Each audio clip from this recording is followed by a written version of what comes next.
Good evening, one and all, and welcome once again to another session of Time's Ascent. I am Avik Das, and I will be moderating this session for the next 1 hour. Now, today we will be discussing about the hot career options in 2021. Not just a change of year, but this year is also expected to bring a lot of opportunities in terms of recruitment. 2021 careers will mark the growth after literally a 0 year. So it is important to be in the right place at the right time. Reports say that jobs in the domains of data science, artificial intelligence, cloud architect, management consultants, and blockchain development will be one of the most sought after jobs for this year and the years to come. To discuss this, we have with us 3 esteemed panelists who will be able to throw further light on this.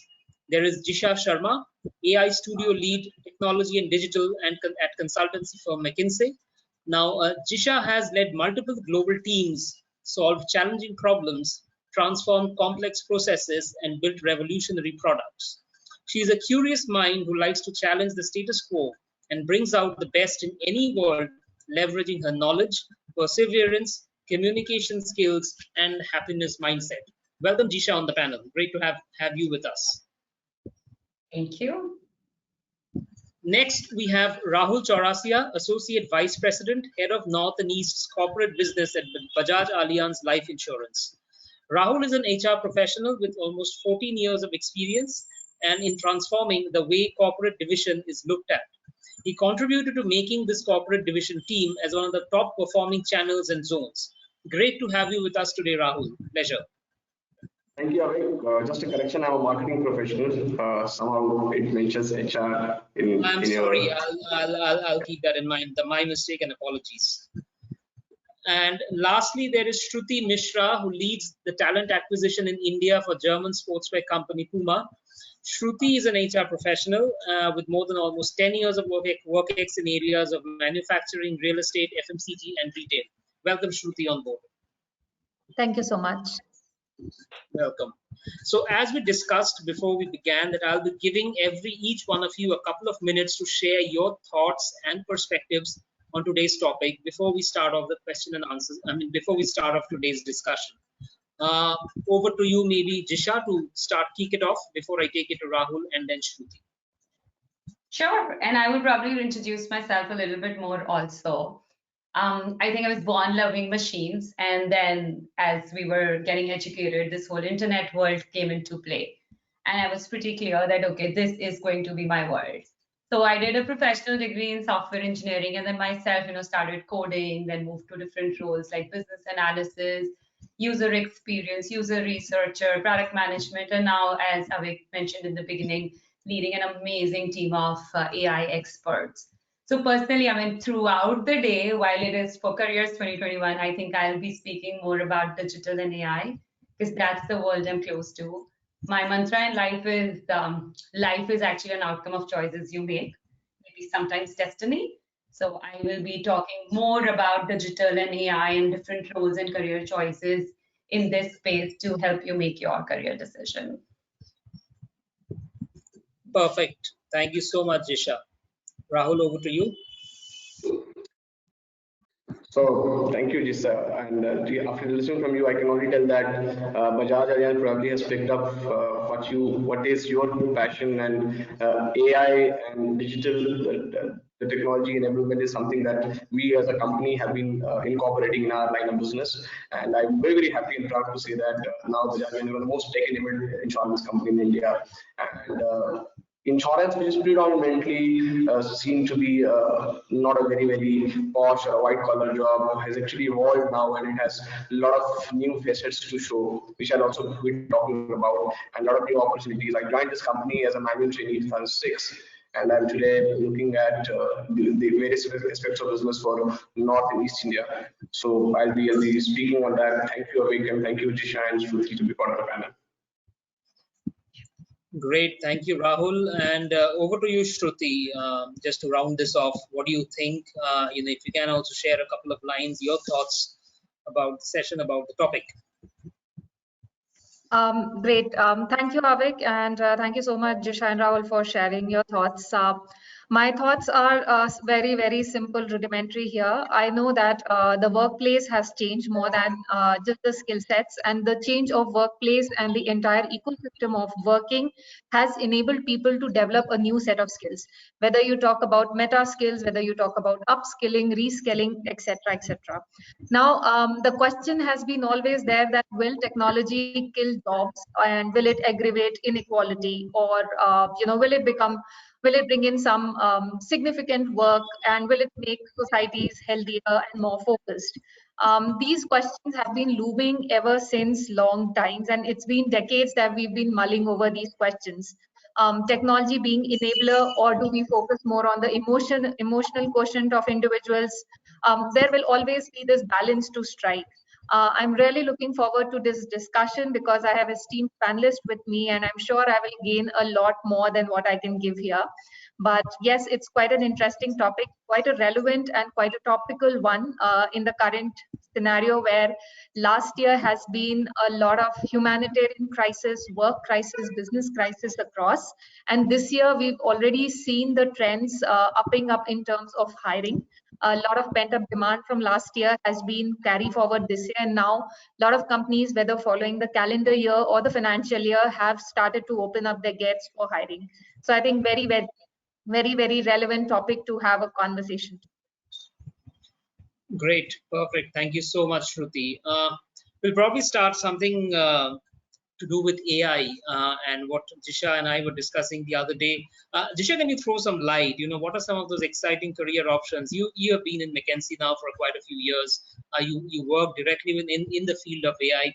What are some of those career options that you probably can advise, let's say, wannabe graduates or people who are just graduating, so that they have a more clearer mindset?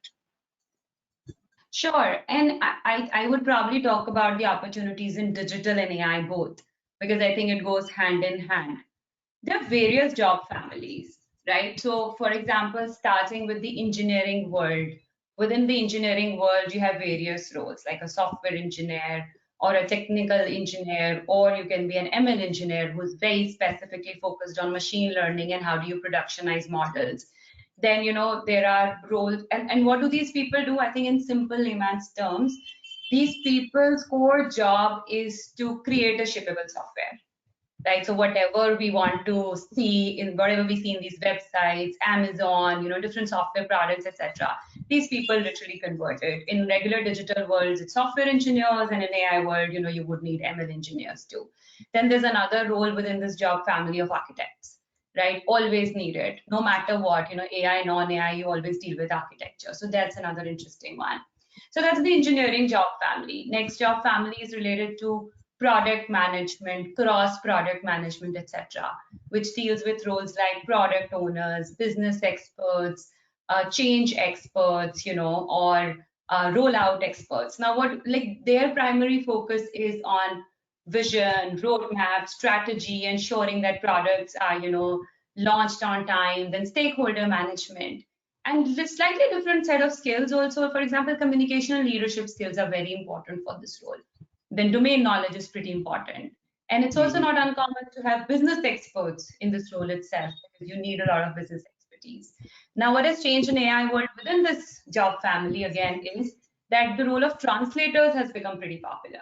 So translators are people who understand AI well enough to help people know how AI can be used in business strategies. So these people can help you identify AI applications, help different business stakeholders understand, how do you use this lot of data to achieve the value in business that you're trying to achieve. Then there's this huge third job family, which is, becoming super popular, is related to data and analytics. So this job family has expertise in data science, data analytics. In general, domain expertise also is helpful here. And their core job is how do we deliver value from three things: data, data models, and analytics, right? So they have their experts in these three areas and they try to deliver business value. Apart from these, all the other roles, for example, security, ways of working, then service line and support, they still remain important, right? Because even if it's a world of AI, you're still dealing with digital and all these roles are important. So this is primarily, new roles. If I talk about specifically new roles in AI world, Then I will stick to the translator role, which is in the product family, to summarize it. Then the data scientist role, expert in analytics, mathematical models, create models for us. Then there is a data engineer. So these data engineers are specifically focused on getting data ready for the models. ML engineer. So these four are very new and hot, but other than that, all the digital skills are super important. How do you prepare yourself for these roles, especially let's say the one that you were talking about, translators? What steps do you think students should follow, or how they should really prep themselves up so that they are able to sort of job ready or sort of skilled enough to land into these roles? It's an excellent question, and also, it's an ethical question for companies. Also, a lot of times, companies just open the positions and hire people, while it's a huge opportunity to upskill. So for this translator role, anyone who has been in the digital world in either say product management role or, for example, in an analytics role, can plan to groom himself or herself in this role by doing a few things. First of all, there are lots of industry courses available. It's just a search away. There are very good industry courses available at no price, which help you understand the applications of AI in business. I think first we have to start with that because AI is very unique, right? For example, natural language processing, machine learning, computer vision, all are very different techniques, and you have to understand them a little to even think about how they can be applied to your business areas. So I think, and first and foremost is just understanding, what is this AI world. Then I think the second area where people can focus on is this whole data, because data is super important. It's even said that data is the new oil, right? By Andrew Nog, who is almost considered as father of this world. So it is very important that you understand data. You are able to make data-driven decisions. While product management already demands you to do so, but this has become even more important. And you should just be very comfortable with data and how to use it further. Then third important thing is you understand the roles and the life cycle. For example, chatbots are super popular, but people forget how content is very important, and you would probably need a content expert within that role. Now, if you are in the translator role, you will be supposed to help people understand that, okay, if there's an opportunity and it can deliver value, how would you execute it? So you really need to understand the nuances of these new roles and the whole life cycle. And then again, get started with a lot of industry courses available there. If you have an opportunity, shadowing someone really helps. And then it's just about getting started. Perfect. Great. Thank you so much, Jisha. I'll move over to Rahul. Rahul, I mean, insurance as a field, probably not always considered the most sought after. Of course, I mean, ever since the privatization happened and so many companies came into play, I mean, probably the perception has changed a bit. But we were also talking about technology and insurance, AI and insurance. How do you sort of marry these two fields into the current scenario? So you very rightly told. I mean, till about 2000, when there was just one insurance company in India, LIC, and insurance was essentially there used to be an agent who would go to your houses, will sell insurance policies, and that was all. And that's why it was thought that if you get nowhere, you can get into an insurance company. But believe me, you have every point that Jisha was talking about, be it artificial intelligence, be it a chatbot, everything and anything is now used in BFSI domain, and especially in insurance company. Insurance companies now have very, very large technology teams. In fact, where we have our CTO of our own, we have team of the size of about 200, 250 software professionals working day, night on various capabilities that we're building. In fact, just to give you an example, right now as we speak, we have a chatbot on WhatsApp, from which you can service your entire policies that you have with Bajaj Allianz. You can integrate your claims, you can get your statements, you can do whatever you want to do. And that is precisely because the technology that Disha was talking about. When you talk about AI, when you log into our systems and you want to buy an insurance policy, now data, like second the statement, data is the new oil probably. And today, because of the data, Shruti or Jisha logs into our system and just give few details, maybe puts in a Aadhaar number or something. My AI team, my system can actually integrate and decide that what are the policies that Disha may need. And it can prompt, it can suggest that okay, this is your lifestyle and this is what you should be, and this is evolving every day. So now in the new world, in the new digital world, digital selling is becoming one very important thing for which the new generation has to be digitally equipped. They should be knowing how to use technology to their advantage. Believe me, the sales on LinkedIn, I look into corporate business. The number of leads that I get through LinkedIn or my team gets through LinkedIn is highest compared to any other mode of references that I would get. I think other thing that one need to look at, that is insurance now only about an agent? Is insurance only about the recruiting agent? No, there are multiple distribution models. We have a bank insurance model wherein bank is our partner. So bank and insurance company get into a strategic alliance, and banks through bank also you can decide this is your need. You can buy insurance products. You have different brokers which does a lot of data mapping and suggest you. So a lot of these things are done. The other aspects beyond sales in an insurance company, you have opportunities into technology, opportunity into artificial intelligence. We have a machine learning team that Tisha was talking about. We have an in-house team. HR obviously is a very important facet of a company, because BFSI is essentially is people driven. A lot of employees, maximum number of employees probably in India will be working in BFSI space, in insurance space. So HR is also a very important domain, and right now I mean, in fact, as we as Bajaj want to become one of the most aspired company to work for, and for that the role of HR becomes very important. So each and every facet is an opportunity that you have within insurance companies, and each and every facet. In fact, insurance is a world of its own. Not because I worked for insurance company for the last 15 years. I can tell it both as an insider as well as an outsider. When I was doing my MBA from one of the good B schools in Pune, I could realize that this is sector which is sunrising, and that is proven now. Despite a lot of challenges in pandemic year, insurance sector has grown by about 45% CAGR, which is fantastic. So that is what I had to say in terms of the opportunities and of the growth that the sector has to offer. What sort of new opportunities you think that the insurance sector can probably offer to the new age professionals? That's part one. And part two is, how are you able to leverage such new age technology into your systems? What are some of the additional, the add-ons that you are getting? Is it mainly related to sales, or is it also impacting how you underwrite and your marketing? So yes, underwriting, marketing, both has technology has brought a lot of new facets. Like my underwriting tools now has an AI, which so right now when I am writing a term insurance policy would mean that you are buying a life insurance policy in case of a death happening, money will be given to the company. So I basis the demography, basis the pin code. Our companies, our underwriters know that this pin code is slightly riskier pin code. This pin code is slightly, and this is all because of the data mapping that we could do. So sales is just not the only thing within an insurance company. We have a lot of requirement, lot of need of new underwriters who could probably map the data, who can get deep into the data, and who can tell us what kind of new policies that we have to bring in. We recently launched a new retirement plan. Now in India as a country, I don't know if you would know that in 2003 we moved from a defined benefit to a defined contribution, which would mean that you will get your pension on whatever you contribute. So new age products are required, and this product requires a lot of research. So research is another important doing, and most of you may not know that in an insurance company you also have an opportunity to be a fund manager, because we are insurance companies put together manages about 50 lakh crores of money in India. So it is not only a mutual fund company.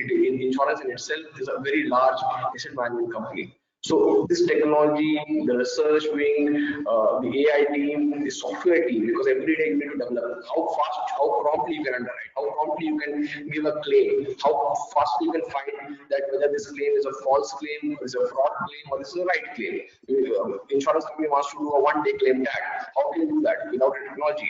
So all these are very important things, and for this we need people from diverse backgrounds. We need software engineers, we need MBA graduates, we need plain graduates, we need people like Disha in our team to do a data research. We need key HR professional like Sudhi in our team who could decide and ensure, motivate the team to deliver, to grow, and make this as one of the best companies. So that's all facets are very important in an insurance company. Sorry, I missed your second part of your question. What was the second part of your question? No, I was asking, how are you able to leverage these new age technology, AI, ML, data science into your products, into your operations? Okay, so one very small example that I'll give you. So yesterday we launched a product on the long-term annuity, which is long-term payment. So we first did a research and we found that the longevity, the life expectancy has gone up in India. So in India, the earlier product used to cater to the age group up to 75 years. But we have observed that people who live in a good lifestyle are living up to 85, 90 years of age. And hence, interest rates are coming down. And hence, you need a product which can give you long-term good interest and which takes care of the need.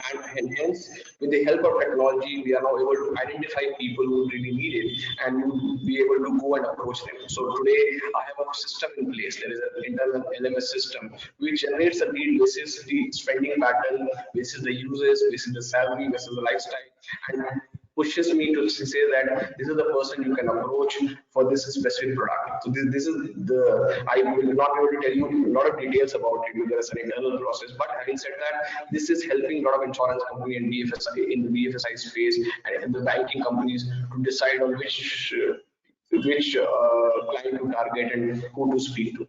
So this is bringing a lot of new innovation, new age innovations. Is other way. The distribution space has expanded exponentially. I mean, new age companies like a Paytm, a PhonePe, a BhimPay app, a Google Pay has also now become insurance distributors because that data is something that they have, and through them also you can now buy your insurance policies. So this is expanding every day, and with this coming in, I feel that insurance will be one of the biggest recruiters in times to come. Insurance companies.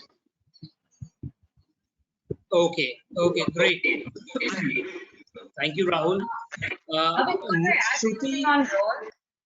sorry. Just a very quick thing on roles again, right? I think Go ahead. while Rahul was talking, just two very interesting roles came to my head. One is the process experts itself, which have an amazing role in industries like insurance and actually any industry where there are a lot of processes. And they have become like they have renewed importance now in this AI world. So these people are experts in business processes, and then they help people understand how can you digitize or AIfy these processes. And once you understand that, only then you can automate. And then you can use technologies like robotics process automation or intelligent process automation. So this is another role which we didn't speak about right now. And the other role is about data annotation. So data is important, as we were discussing. Now there is this net new role of people who are good in English, wherein you're looking for people who can create training data.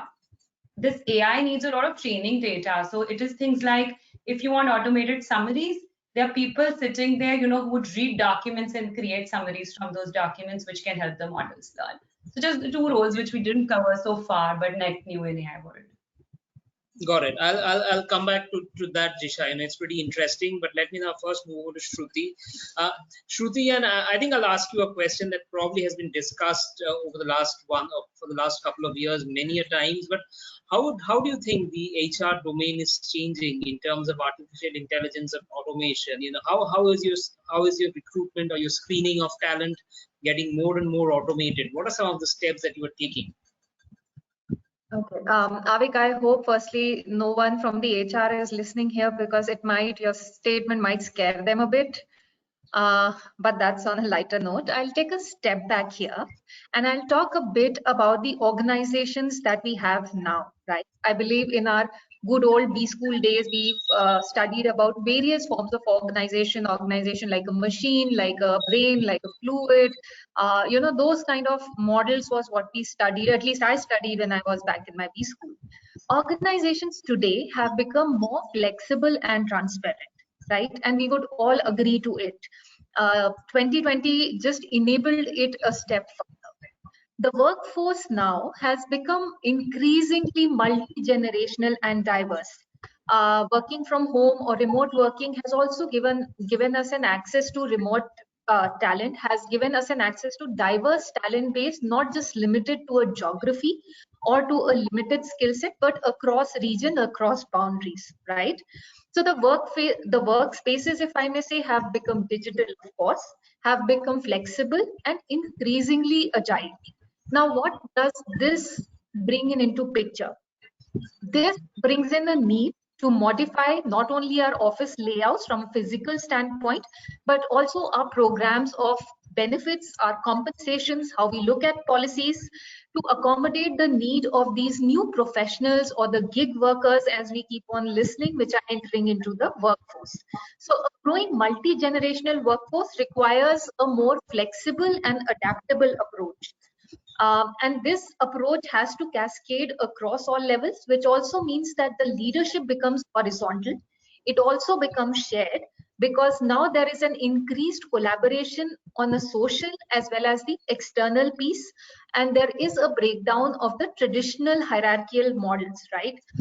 We've seen that in this entire crisis, a lot of people went out, they became the self brand ambassador and not just, brand ambassadors of an organization, etc. Went out on their own, opened their homes, opened their arms to people outside, right? Whether you're cooking meals or you're helping in delivery of essential commodities, business competitions collaborated.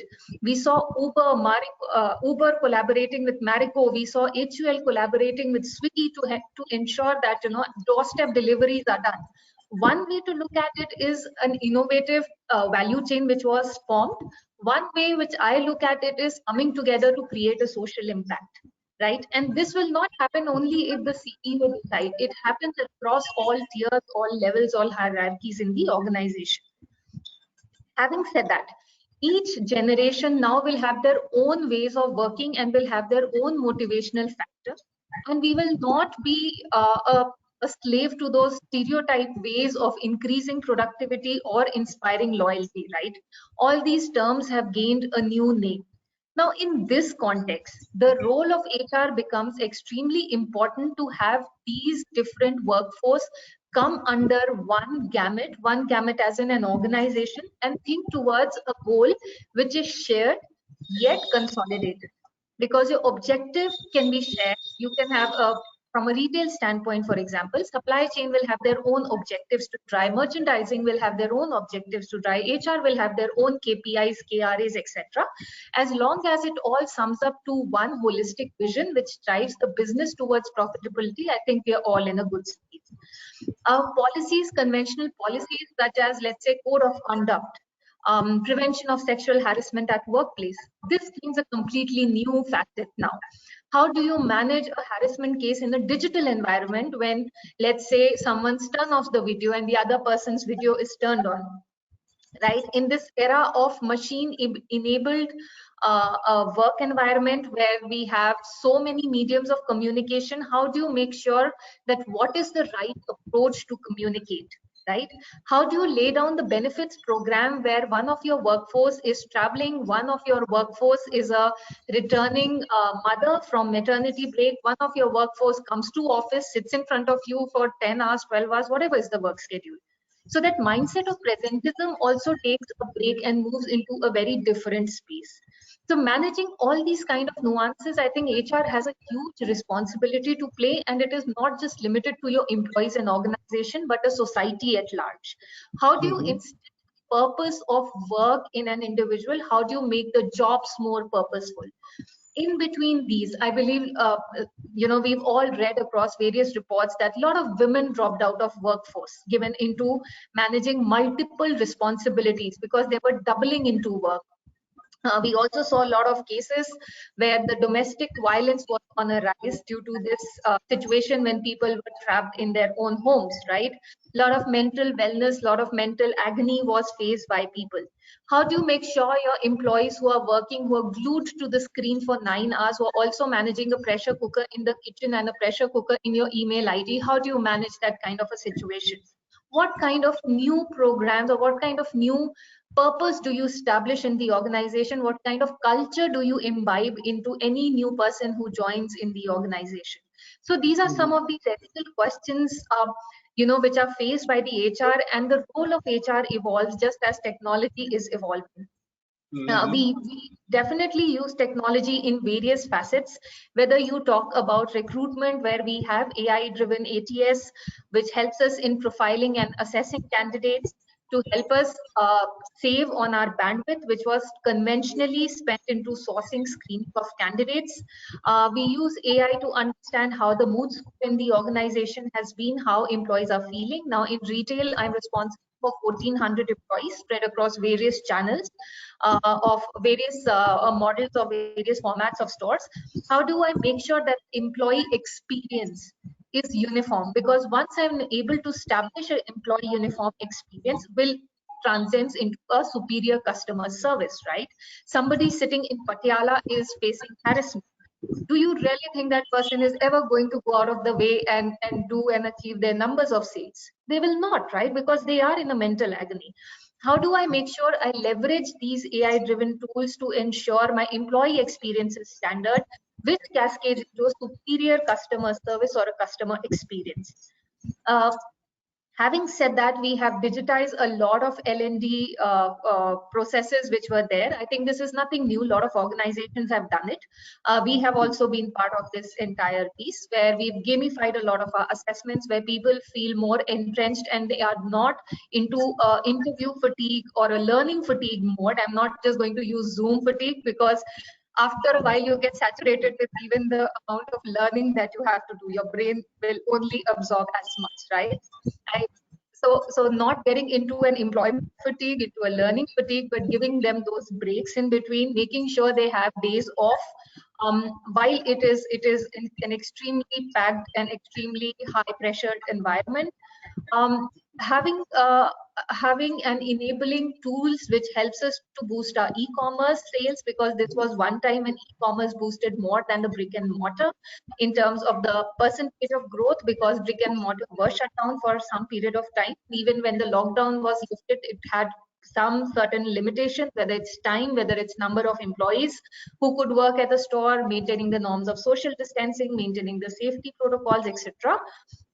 How do we maximize our revenues on the e-com channel, and again not to miss out on the consumer experience that is there? Somebody who visits a puma.com has a seamless experience as they would have experienced if you would have walked into a CP store or a 100 Road store or a Banjara Hills store or a Linking Road store, right? So we have used, and I'm not saying we are as great as a big Google or a Facebook in terms of technological tools and usage, but we are slowly getting there. We are trying and plugging in wherever opportunities we are finding to leverage technologies to improve our people connect and our customer connect. Got it. Quite a long answer, Shruti, and I'll come back to you. But before I need to at least just once go to Rahul. Rahul, how do you, I mean, standing in 2021, how do you make a wannabe employee make him or her understand that insurance probably is not just about marketing and selling policies, but there is something more to it? What are the steps you think you would take, to attract more talented or more quality people to underwriting jobs, or let's say into reinsurance jobs, into claims processing? So one very, very important thing that pandemic, am I audible to you? I see exhaust. Am I audible? Yeah. So one very, very important thing that I see what has happened in pandemic era, that we, the insurance company, have also understood that people can work from home and you can get deliveries while people are working from home. I mean, believe me, before 2020, if you would have asked me as a leader, I would have told it's a joke. Yeah, people cannot be doing sales while working at home. People cannot be doing underwriting while working from home. But all this has happened. We have a proven data, we have a proven record that we have grown, and as an insurance company, we have grown multifolds compared to how we would have grown in earlier years. And this makes us very, very flexible as company. So now we are working mothers also who can look for a career opportunity in insurance companies. For underwriting, you need the skills to understand the human life. You don't need to be sitting in office. That's what we know now. That is something, that's a learning that our management also had. To you need to know the basis of actuarial sciences to define a product, not the basics of 9 to 6 sitting in office. That also is done. So you need to be an expert in technology and creating a chatbot and creating an app. So while working from home, while sitting where you are, you don't need to be juggling and sitting and fighting within your office premises.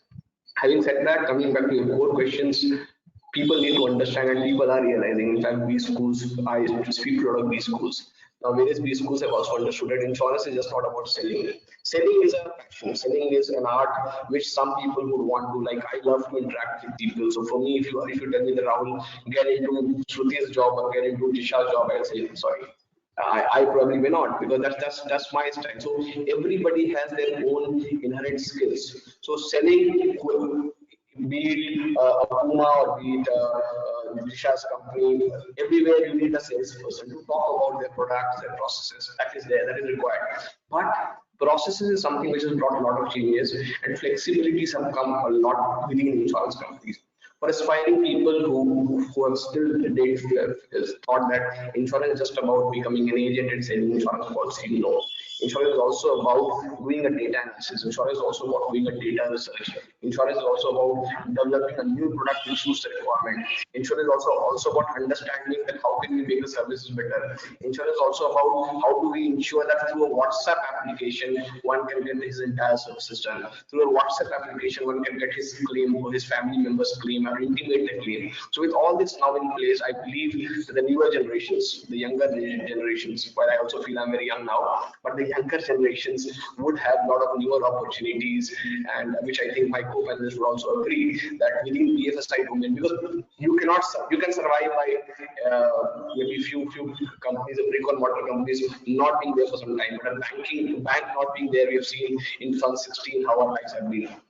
And insurance not being there, and a catastrophe like what happened recently in Uttarakhand or what happened in 9/11, without an insurance, it's just too hard to survive. That also the world is aware. So with all that put in place, there are a lot of opportunities with your own skill set. You can get into the technology field, you can get into a research field, you can get into equity research, you can get into debt research, you can get into whatever kind of field that you would want to get into. And I would repeat what I told in my previous answer to you, that insurance is a word in itself now, and you can have opportunity in whichever area of expertise that you want to look at. And it is also now one thing which is very clear amongst all the insurance fraternity, that people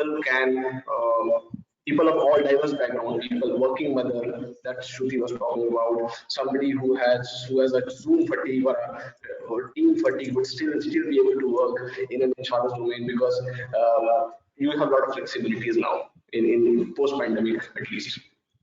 Got it. Great points, Rahul. Moving over to Jisha. Jisha, you talked about that, the jobs of translators, and how you can obviously get yourself trained in AI. There are the umpteen number of ways by which you can do that. I want to understand that if you can also throw a little more light on the translation job. That sounds interesting. And also, I mean, do you really need to be high? I mean, do you need to get into higher education to land into a great AI job? Like, do you need to do your masters? Do you need to focus on PhDs to do some core AI cutting edge jobs? What do you think? So it's a very mixed kind of response. I do not know if higher education is, so to say, needed, but definitely there's certain specific skills which are needed. So for example, the most talked about role, data science role, right? You have to understand mathematical models, right? Statistics is important.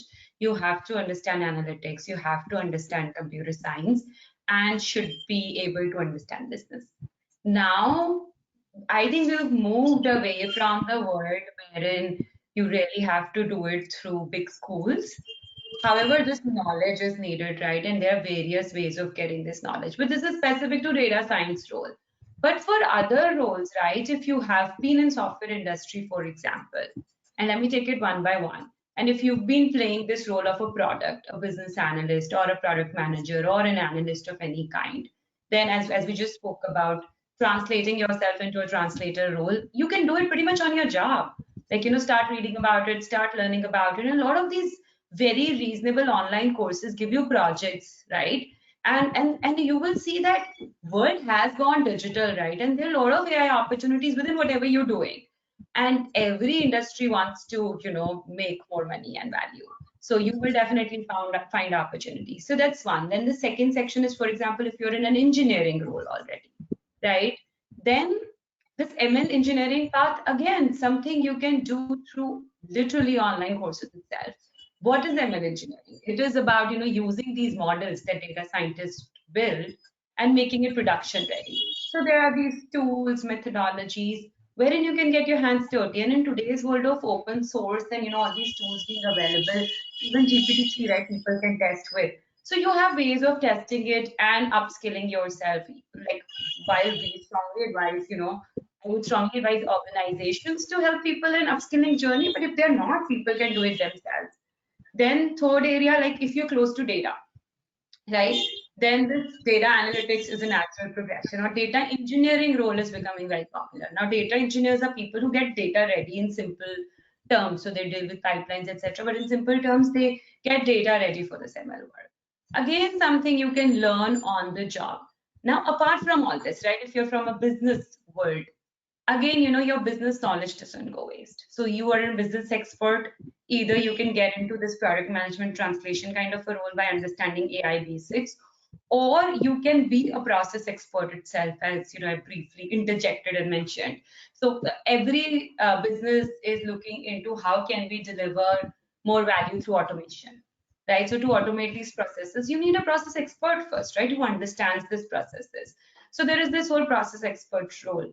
Then last one, again, data annotation. You need plain English knowledge, right? So if you're someone who's good in natural language, and again, I'm saying English because, that's the global language, but of course, there's so many other languages, and you need that annotation role in all the languages.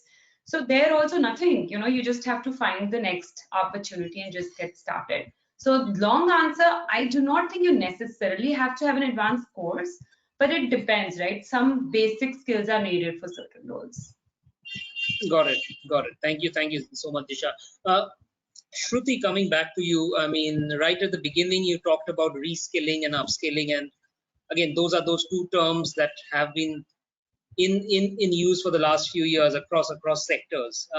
I totally understand it from the IT companies' point of view, but if you were to explain, how do you ensure from being a retail company, what sort of reskilling or what sort of new skills or upskillings do you expect from your employees to do, to go over to the next level?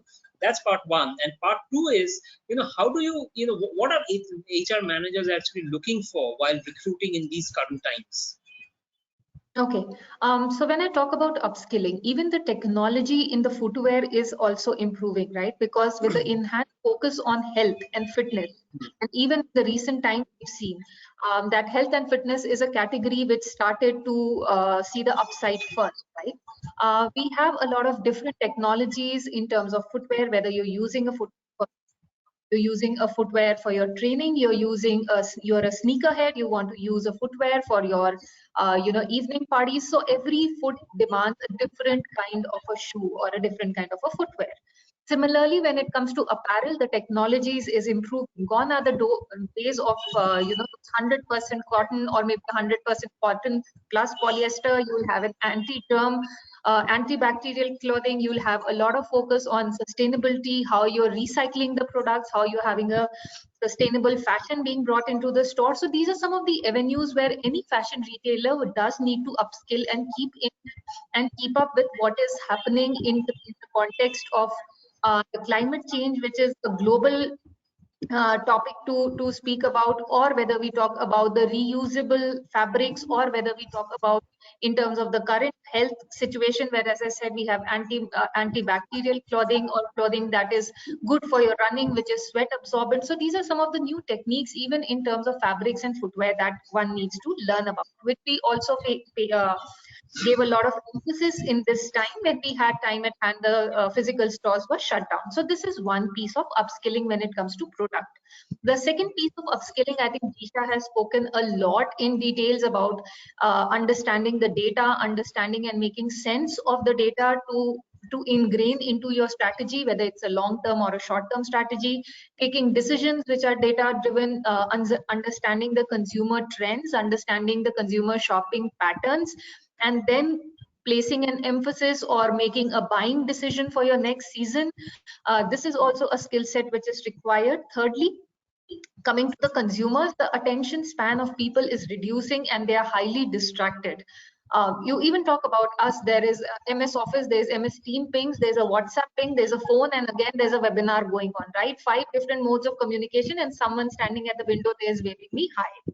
So this is the 6th form of communication. Now, how do you juggle this kind of a attention span? Similarly, with a consumer, while they walk into the store, they already have done a research on Flipkart, Myntra, Amazon, and they're coming into your store to buy a sneaker, where they're also looking what the other shopper is buying, and also they know that it's a time for a movie, and another half an hour is what I have to spend in the store. This becomes a huge challenge or a prisoner's dilemma for any salesperson on the shop floor. With a limited attention span, how do you give them a value proposition that is in line to their need, right? How do you upskill your selling skills? Also, how do you figure out innovative avenues to skill? If you cannot come to the Puma store, how do I get Puma to reach to your doorstep? How do I leverage WhatsApp to take the consumer through a virtual store tour where they can figure out what they want to buy and also get them to place an order, right? How do I make sure that we have an initiative called Puma on the Move, where we have Puma kiosks across various societies, various housing residential societies. So how do I make sure that I engage the residential population who still has that trauma of pandemic in their mind, to come to those stores or come to those kiosks which we have set up specially for them, right? So how do you maximize sales through all these innovative ways? These are some of the innovative, creative ways that we are looking for when we are hiring individuals, because hiring is only fulfilling of the need which is there in the business, right? It is nothing different. I'm not hiring for my personal gains. So these are some of the business needs which are there, and how do I fulfill in the talent which is available in the market? So these are the creative skill set, or whether you talk about a contextual agility, learning agility is something that we are looking for when we go towards hiring at any campus or even lateral. How have you made an impact to the society at large? Were you able to demonstrate customer orientation? Were you able to demonstrate customer service in the job? Because each role has customers. HR has customers, IT person has customers, supply chain has customers. It can be internal, it can be external. So how have you demonstrated? Do you have pride in achieving? Do you have pride in the work that you have done? Are you happy about it? Have you taken calculated risk in this period of time? Did you come up with new ways to break the crisis, or to stitch your own team together while things were falling apart, right? So some of these aspects is what we look at. Not to discount the commercial acumen that somebody from a business standpoint needs to have. How does the business work? How will my role, or what the role that I am applying for, how is it going to make an impact in the P&L of the company? So these are some of the major pointers that at least I look for when I go for hiring, apart from, of course, the candidate being high on the Puma brand values. Wonderful points, Shruti. I really, take those points. I think great points made. We are running a little short on time, so I'll probably move over to the questions that the attendees have posed. Let me see what have we got.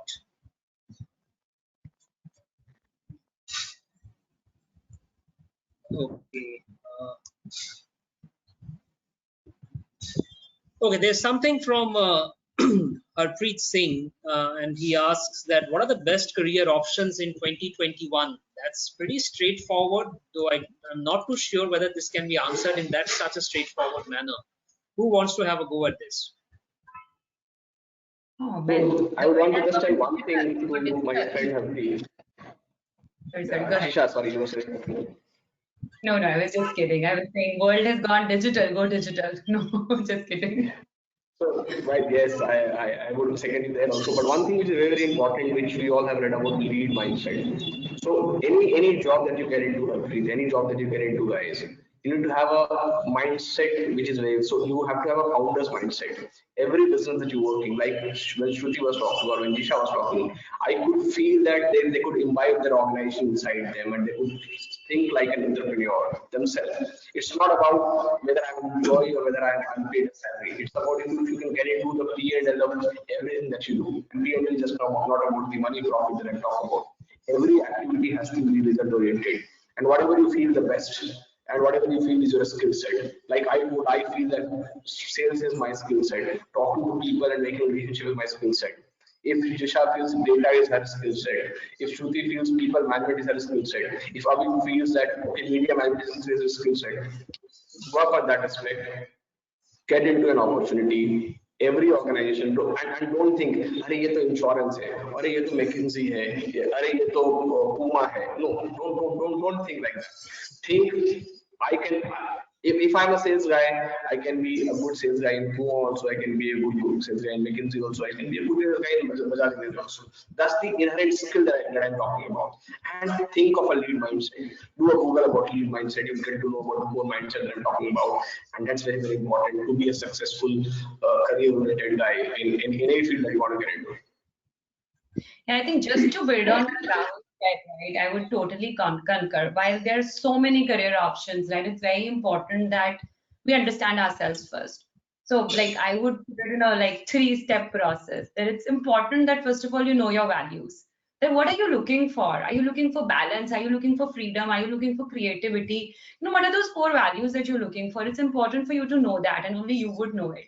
And I think second thing is understand your strengths as well as transferable skills, right? So strengths could be hard skills, soft skills, anything, as Rahul was just talking about. Like we three come with very different strengths, right? But also transferable skills like communication skills, leadership skills, which can be applied across various job families. And then start discovering your pull or your calling, because it will help you to know your strengths and understand, what values do you associate with. Then if you go discovering around whatever careers are available for you, I think it will become easier for you to now find your next gig. Got it. Next question, I'll throw this to Jisha only, probably she would be the best. How to manage career along with professional development in the AI domain? And this comes from Priyanka Sharma. Very good question. I think while AI is very exciting, the world is changing so rapidly. As per actually United Nations, digital technologies have advanced so rapidly compared to anything in history. Like it almost reaches 50% of the population within 2 decades, and even the technology advancements are so fast that it gets hard.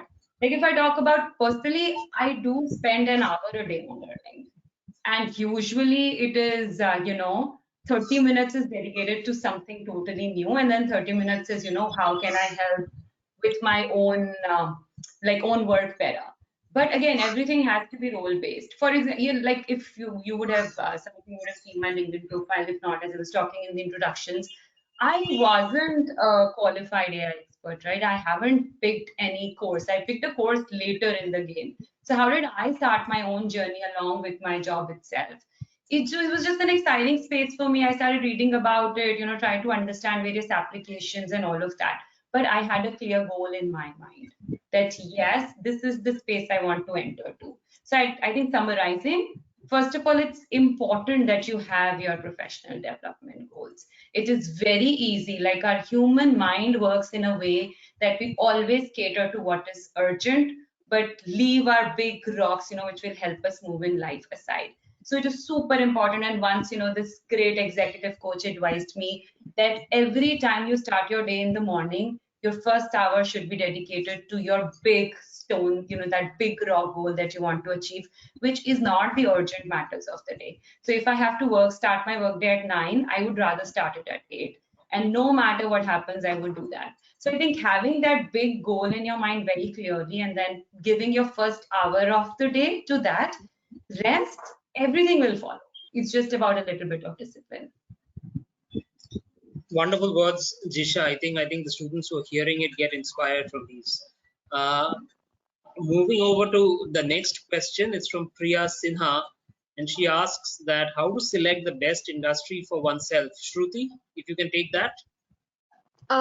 See, if you're a student, I would recommend you to take in live projects across various industries, across different domains that catches your fancy, because student life is one time where you can experiment as much as you want without having the fear of failure, right? What can go wrong? Your internship will come to an end, right?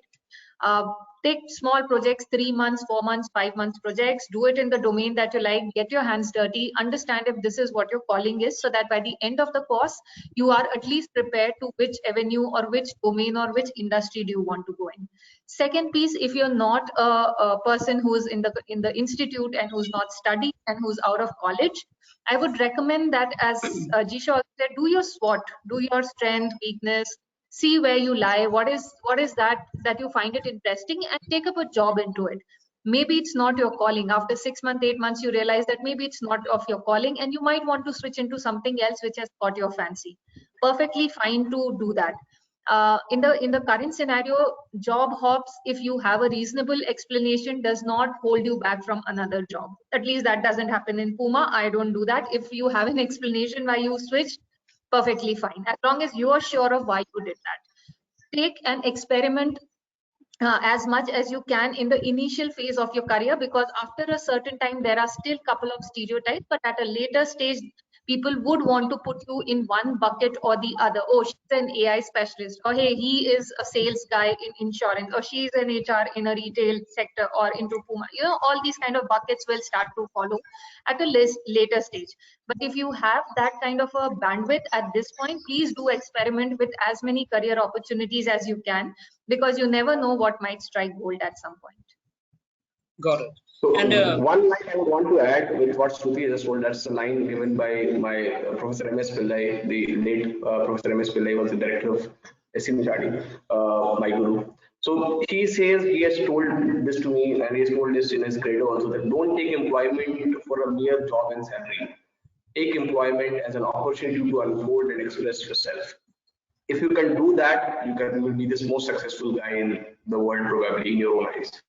That's all I have to say, which is his statement, and who has made career for many, Professor Pillai. correct. The next is from Neha Sinha, and I think this can also probably be addressed by Shruti. As she says that as an HR fresher, what are the new career options to engage in? As a HR fresher, I think you should start your career into HR first and do as many projects as you can, because now I think the focus is more on project based kind of an approach. You move from one project to the other. Get your hands dirty into recruitment, get your hands dirty into learning, get your hands dirty into comp and ben, get your hands dirty into statutory compliances. Take in small projects and see if that is what is your calling. Maybe you would like everything and at the end become an HR generalist, right? Because you will have a range of different domains within the HR. If not, you will actually find what interests you more, and you may become a subject matter expert into it. Process reengineering can be one of the aspects. Maybe you will probably do very well as an HRIT person if that's your calling. So take in small projects, digestible projects which you can deliver, which you would also like to keep yourself engaged with, because if it's too long, probably you would not be interested to stay in the project, right? Because you are a fresher, you might not enjoy too much of failures at the beginning, but it's just an assumption. It's just an assumption. I'm sure you will probably exceed expectation in whatever you do. Get your hands dirty and then figure out where do you want to land in HR. Okay. The next. Avik, sorry to interject. I have a hard stop at 5. I have another meeting.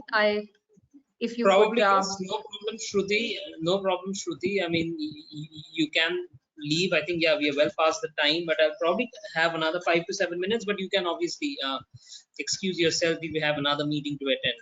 But thank you so much, Shruti, in the beginning. It was great talking to you and lovely meeting you. Great. Thank you, Avik. Thank you, Jisha. Thank you, Rahul, for your time and inviting. Thank you. Absolutely. Bye. My pleasure. We can carry on for another 5 minutes, right? Jisha and Rahul, I think we would be done with those questions. Yeah, fine. Sure. The next question, or rather 2 questions from Satish Kumar and Pranav Malhotra, but both of them literally have the same question.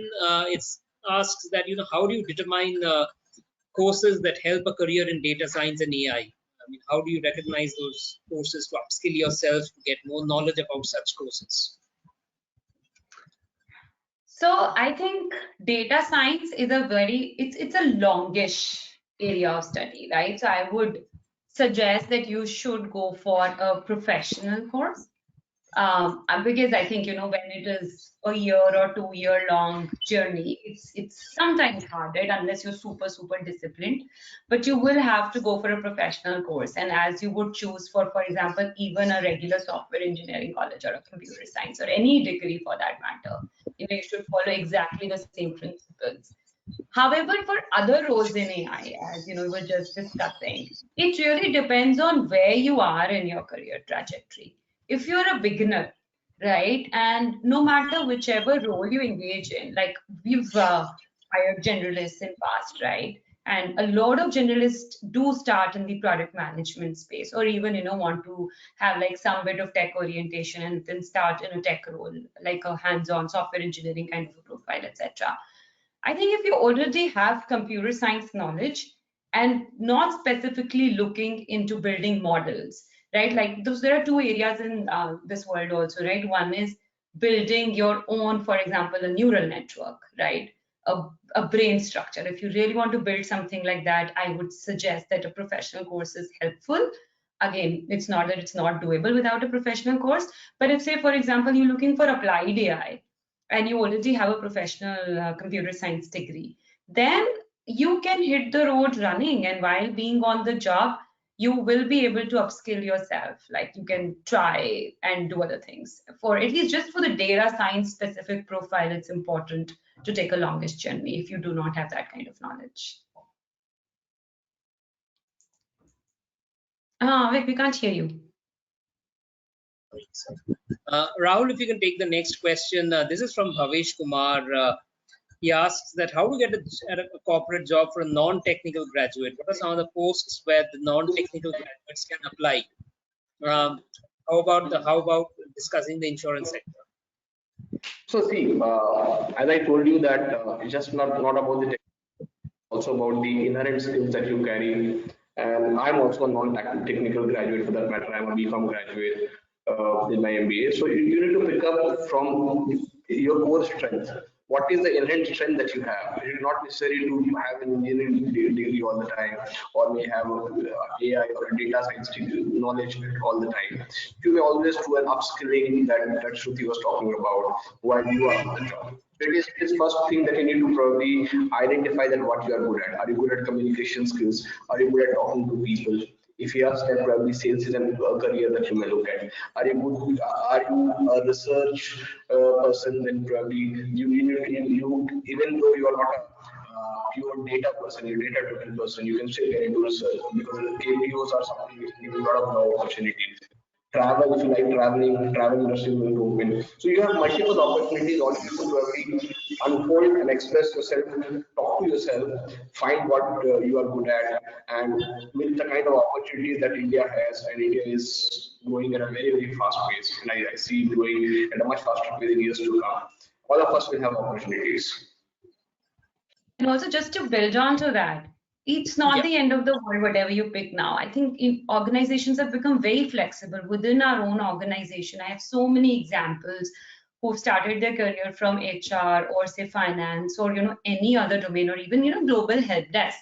And today, some of them are like partners in our firm, some in digital world, some in other practices. So the point I'm trying to make is don't worry too much. It's not that, as Shruti was also, Rahul also just shared, like it's about getting started. There are always paths that can take you to a different destiny. It's all about the choices you make along the way.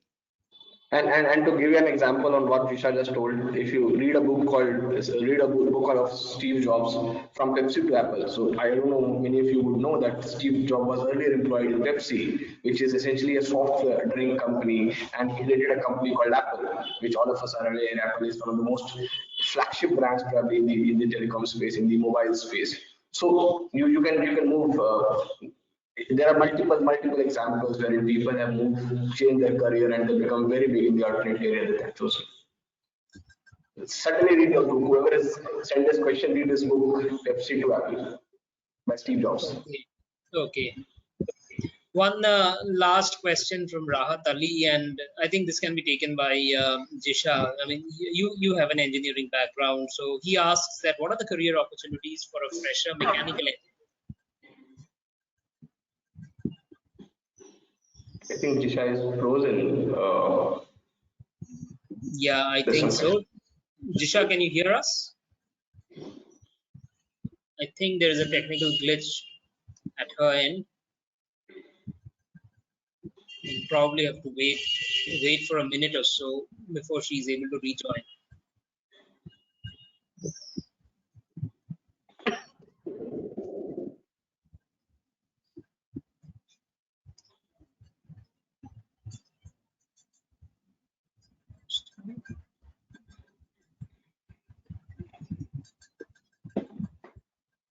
So one another very important thing that I would want to say to people who are listening, that don't have your motivation restricted to the reward induced limited motivation. I mean, okay, reward is important, growth is important, money is important.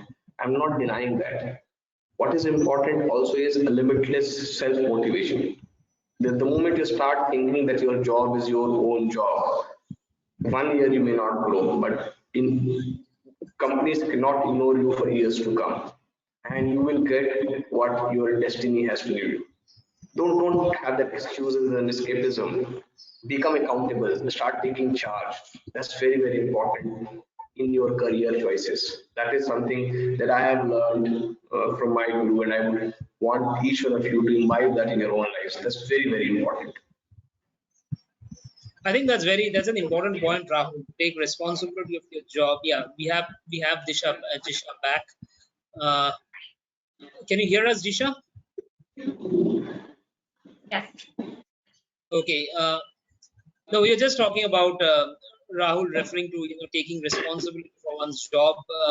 Not always to worry about the money or the position or the reward that comes with it. Of course, it's very important, but probably it's not the be all and the end all of your career. Uh, so, Jisha, one last question was there from Rahat Ali before we lost you, and since you come from an engineering background, if you can also talk about how kind of what sort of a job can a fresher in mechanical engineering expect? Okay, sure. First of all, apologies. I don't know what happened with my machine. Um, I think a lot of organizations are open to hire just, engineering graduates. For example, I know people who have been who were into mechanical or electrical or even chemical engineering, and they started their career with some of these services organizations. So many organizations look for, softer skills as well. Like, for example, curiosity, ambition, presentation skills, communication skills, resilience, tenacity. So a lot of that. So it's not uncommon, for industries to hire high performers. So if you look out for, openings for freshers, many companies clearly state that professional degree from any line is okay. So I do not think there's any limitation. However, of course, right, if you're a fresher in mechanical engineering, landing into a technical expertise role or HR expertise or any kind of expertise role can't be expected. But starting level, there are a lot of roles. Like for example, in our digital world, I can see, people being open to business analysis as a role there. Or even if you want to start with a very tech-centric career, it's fine. People come and learn on the job. So I like, of course, it did give you a head start if you have a degree related to what the course is requiring. But companies are very open to hire other skills. Perfect. So if I'm We'll allowed, I come. have a question for Jisha, which I would want to understand if I'm allowed, and I think that will help people who are listening also. So professionals like us, Jisha, professionals, somebody like me who is essentially not an engineer and does not have an AI and machine learning background, or I mean, but this is something that I see coming every day. So what is your suggestion? Where do we imbibe this from, and what are, is there some kind of courses, digital courses available? If there anything, I know Google has all answer, but you are from the industry, so if you can probably also guide us that people like us or people who are part of who have not been exposed to technology that much, how do they imbibe technology in their own lines of business? No, that's a great question, Rahul. I think, as we all know, right, we were saying the world has gone digital. Technology is no more a choice. So it's important that we all understand what technology brings in. So even before AI, right? Just understanding how the digital world works, what are the nuances, what are the different frameworks. For example, agile methodologies are pretty popular. So let's talk about the specific area, right? One area that everyone deals with is building products which are relevant to you, right? So you're trying to solve a certain problem and a solution to that. Now, if you're trying to build a product in general, you have to understand how product development works, what to expect. So just understanding the life cycle of an application development could be helpful, A. Then B, what does digital world entails? When we say technology, what all is it? Like I was talking about these 8 to 10 job families, but even if we take a step back, what all does a digital world entail? And you could look at, for example, what does an IT organization do? And then within that, what are the roles in families? So just understanding that. Now, stepping into the AI, world is very specific. I have a specific advice. I think everyone should just try to understand different techniques in AI world at least. Like when we say natural language processing, what does it mean? How can it help? Like all of us would have used mail, right? And for example, we have started with this automatic separation of spam. How does that work? So some of these things, not so much so from how the model works perspective, but from applications perspective. Because now, what couldn't be done earlier can be done now by a lot of these techniques, and you wouldn't know till you understand it. So one example is now AI can help you understand the natural language itself. So only if you know AI helps you there, can you think of an application. Computer vision, right? We all know how these driverless cars are being made. Now, if you have an application of something similar in your own world, unless you understand it, you wouldn't know. So taking a step back in AI world, just understanding basically how AI can help in business strategies, which is nothing different. It's understanding some of these different techniques. So just start with a very simple search. What is AI? What all techniques fall within AI? What are their business applications? That's good enough for you to get started. And then basis the area of interest and application, you could go deeper. Does that answer your question, Rahul? Yes, Trisha, thank you very much. And for more queries, probably I'll get in touch with you separately. Anytime. Great, great. I think we have come to the end of the session. It's been pretty engaging, pretty enthralling, and I hope that the audience has got the answers to the question that they had posed to the panelists. Thank you so much, Jisha. Your words were really pretty. I would say inspiring and almost like hitting the bullseye. And so was Rahul's. So great to have both of you as well as Shruti, who left early. Thank you once again for joining us, and hope to see you again. And till then, enjoy your evening and have a great day. Thank you for the opportunity. Thank you. Thank you. Loved it. I love sharing the space with Rahul and Shruti. Thank you both. This is all mine as well. Thank you very much and all the best. Both of you are rock stars. I'm all of you. Bye bye. Have a great weekend. Bye. You too.